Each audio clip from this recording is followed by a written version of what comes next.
Hello everyone, welcome back to our channel Financeable, where we upload videos related to finance, and in today's video I'll be teaching you how to play on Betway. Before getting started, if you are new to the channel, please do subscribe and turn on the notification bell icon to get notified every time we upload new videos. Now let's get started. First of all, open your web browser, then on the search bar type in betway.com.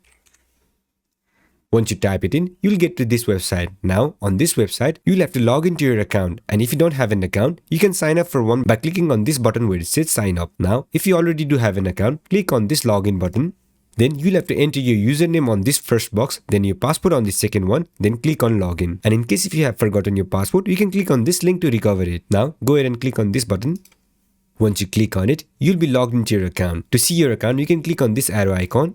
Then it will show your bank balance. Now, to play on this website, all you have to do is scroll a bit down. Then in this in play section, you can choose your sport. You can either bet on football, tennis, table tennis, esports, or basketball or cricket, and so on. Now I'll just select football. Then you'll have to select any matches. So I'll just click on this one.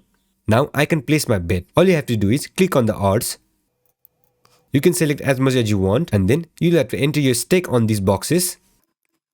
After that, click on this deposit button. Once you click on this button, you'll have to deposit some amount into your account, and once you have balance in your account, you'll get a bet button on this area. Once you click on bet, your bet will be placed, and that's how you play it. Once you win the bet, you can again go to your account, then click on this withdraw button to cash out. So this is how you play it. I hope this video was helpful, and if it was, don't forget to leave a like, comment and subscribe, and turn on the notification bell icon to get notified every time I upload new videos. And I'll catch you on the next one.